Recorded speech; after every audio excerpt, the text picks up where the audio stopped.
ఇక 42% రిజర్వేషన్ ను చట్టసభలో అమలు పరచాలని చెప్పేసి ఈ రోజు అయితే ధర్నా చౌక్ లో మహాధర్నా నిర్వహించడం జరిగింది. ఇక ఈ విషయాలకు సంబంధించి మాజీ సర్పంచుల సంఘం అధ్యక్షుడైనటువంటి యాదయ్య గౌడ్ ఉన్నారు. ఎందుకంటే 3 పార్టీలు కూడా బీసీని ఆపాదించుకొని రోడ్ల మీదకి వచ్చి నిరసనలు చేస్తున్నారు, ధర్నాలు చేస్తున్నారు. మరి ఆ కోవలోకి తీసుకోవచ్చా ఈ రోజు ధర్నా చౌక్ లో మీరు చేసేటువంటి ధర్నా? ఇప్పుడు కాంగ్రెస్ పార్టీ అధికారంలోకి రావాలని వారు ప్రజలకు ఇచ్చిన హామీలలో ప్రధానమైన హామీ ఏంటంటే కామారెడ్డి బీసీ డిక్లరేషన్ అమలు పరుస్తాం, 42% రిజర్వేషన్ను చట్టబద్ధత కల్పించినాకనే మేము స్థానిక సంస్థ ఎన్నికలు పోతామని చెప్పిన ప్రభుత్వం. ఇప్పుడు ఈ ప్రభుత్వం హడావిడిగా ఎన్నికలు జరపాలని కనీసము కులగణన చేసి దాదాపు 6-7 నెలలు అవుతున్న ఈ జరుగుతున్న ఒక కాలయాపన లాగా చేసుకుంటూ వచ్చి తీరా ఆర్డినేషన్ అన్ని తీసుకొచ్చి నీళ్ళు పోసింది బీసీలో. అంటే ఆర్డినేషన్ అప్పటికే మరి ఈ ప్రభుత్వం మరి అధికారంలోకి రాగానే ఆర్డినేషన్ ఇచ్చి ఎన్నికలకు పోతే ఇలా గ్రామ పంచాయతీలకు నిధులు వచ్చేది, గ్రామ పంచాయతీలో సర్పంచులు ఉండేది, ఎంపీటీసీలు ఉండేది, జెడ్పీటీసీలు ఉండేది. అంటే స్థానిక సంస్థ ఎన్నికలను నిర్వీర్యం చేసినావు, అయిపోయింది. ఇప్పుడు తూతూ మంత్రంగా మేము ఆర్డినేషన్ ఇచ్చి మేము ఎన్నికల కోర్టుకు పోయి ఓడనకు ఏసీ కొట్టేస్తే అది చెల్లకుండా అయిపోతుంది. కాబట్టి కోర్టుకు పోయి మేము ఆర్డినేషన్ అనేది ఇచ్చినాము, జీవో ఇంప్లిమెంట్ చేసినాం. కానీ వాళ్ళు ఇది అయిపోయింది కదంటే మాకు అది కాదు, బీసీలకు 42% చట్టభద్రత కల్పించినాకనే స్థానిక సంస్థలు ఎన్నికలు నిర్వహించాలి.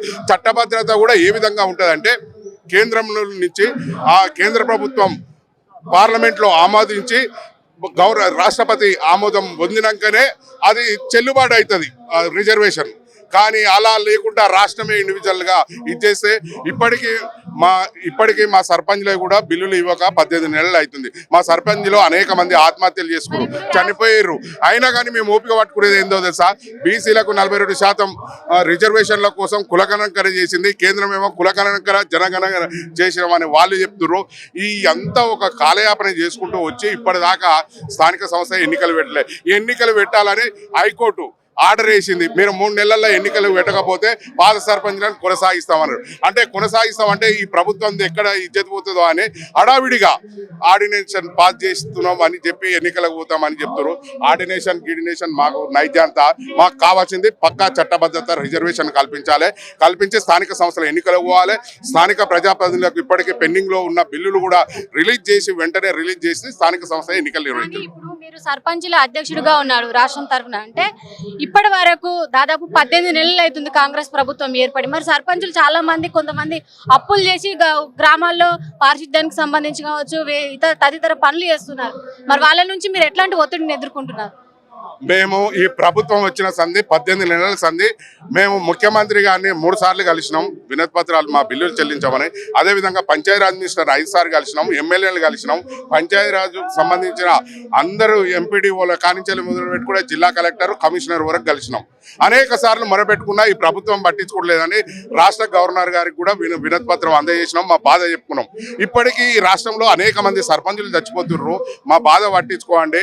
మేము గ్రామాలలో అభివృద్ధి పనులు ఎట్లా అంటే అప్పులు సప్పు చేసి పనులు చేసినాం, మా చనిపోతుర్రు.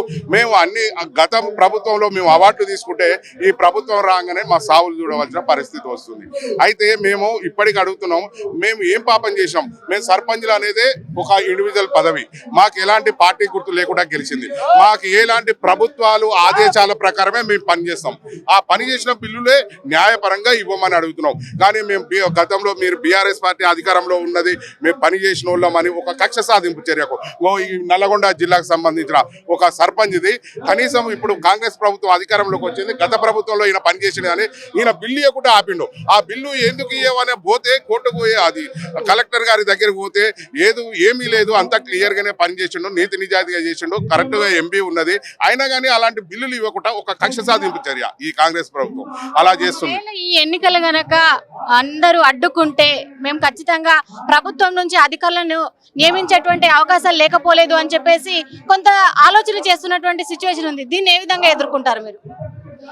అడ్డుకుంటాం అనేది అంటే ప్రభుత్వం ఇప్పటికైనా గ్రామాల్లో అభివృద్ధి పడలేదు. ఏ కాంగ్రెస్ పార్టీ అయినా, కమ్యూనిస్ట్ పార్టీ అయినా, ఇంకో ఏ పార్టీ వాళ్ళైనా గ్రామాల్లో నివసిస్తారు.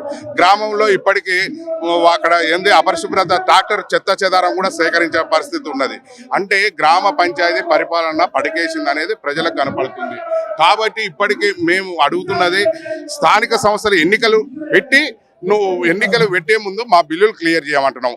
నువ్వు బీసీలకు ఇచ్చిన హామీలో 42% రిజర్వేషన్ చట్టబద్ధత కల్పిస్తున్నావు. ఆ రిజర్వేషన్ అమలు చేయమని అడుగుతున్నావు. ఇంకా గ్రామాలకు పోతే నువ్వు ఇచ్చిన 6 గ్యారెంటీలు 420 హామీల మీద ఎదురు చూస్తారు గ్రామాల్లో. ప్రభుత్వం ఇచ్చినటువంటి ఆర్డర్స్ ను మరి తిరస్కరిస్తే తదుపరి చర్య కొంత కఠినంగా ఉండేటువంటి అవకాశాలు లేకపోలేదు. దీన్ని ఎట్లా తీసుకుంటారు మీరు? ఎవరు తిరస్కరించారు, వాళ్ళే పంపిస్తారు కోర్టుకు.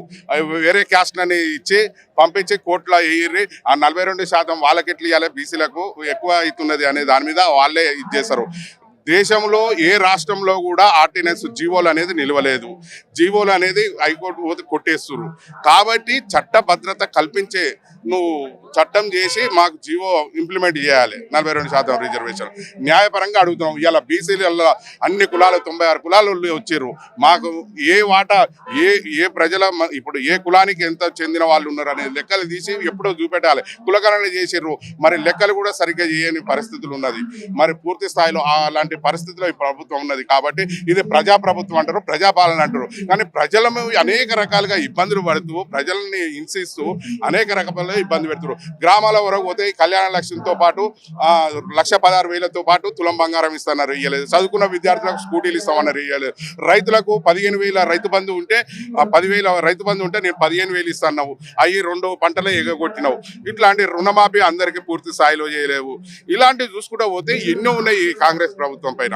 వీళ్ళు ఇచ్చిన ఇప్పటికీ ఫ్రీ బస్ అని పెట్టిరు, బస్సులల్లో ఫ్రీ బస్ అని పెట్టిరు. గ్రామాలలో బస్సులు తిరగకుండా తక్కువ బస్సులు ఉన్నారు, నాణ్యత లేని బస్సులు తిరుగుతున్నాయి. ఓ కాడ డ్రైవర్ వాళ్ళు బట్టి జనాలను నూకిచ్చిన పరిస్థితులు ఉన్నది. కాబట్టి అభివృద్ధి అనేది ప్రజలకు అవసరాల కొద్దిగా వీళ్ళు ఇచ్చిన హామీలు నెరవేర్చుకోవాలంటే ప్రజలకు ఇచ్చిన హామీలను నెరవేర్చాలి. కానీ అది ఏది కాకుండా ఇవాళ బీసీలని ఒక మోసం చేసుడు, కొత్త పద్ధతి బట్టి ఆర్డినెన్స్ తీసుకొచ్చిన వాళ్ళు పోయిర్రు, వాళ్ళని మీరు తన్నుకొని సావండి అనే పరిస్థితిలో తెస్తున్నారు.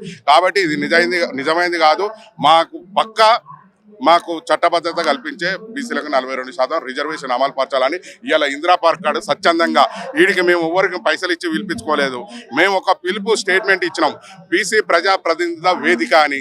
మేము అందరం ఇవాళ వార్డు నెంబర్ నుంచి వెళ్ళి సర్పంచులు, ఎంపీటీసీలు, జెడ్పీటీసీలు, అదేవిధంగా జిల్లా పరిషత్ చైర్మన్లు, ఎమ్మెల్యేలు, ఎంపీలు అంతా ఏకమై వీడికి వచ్చినాం. స్వచ్ఛందంగా వచ్చి మా బీసీ పిఎఫ్ అనేది ఒక సంస్థకు మేము ఒక సంఘంగా ఏర్పడినాము. ఈ సంఘం నుంచి వెళ్ళి ఇంకా ఈ ప్రభుత్వంలో మాకు కావాల్సిన న్యాయమైన డిమాండ్ల కోసం పోరాడటానికి మేము సిద్ధంగా ఉన్నాం. చట్టసభలో 42% రిజర్వేషన్ ను పూర్తి స్థాయిలో అమలు పరచాలి. అదేవిధంగా ఎప్పుడైతే కుల ప్రాతిపాదికన కూడా ఇప్పుడు వచ్చేటువంటి ఎన్నికల్లో బీసీలకు పోటీ చేసుకోవడానికి అవకాశం కల్పించాలంటున్నారు రాష్ట్ర సర్పంచ్ సంఘాల అధ్యక్షుడు సురభి యాదవ్ గౌడ్.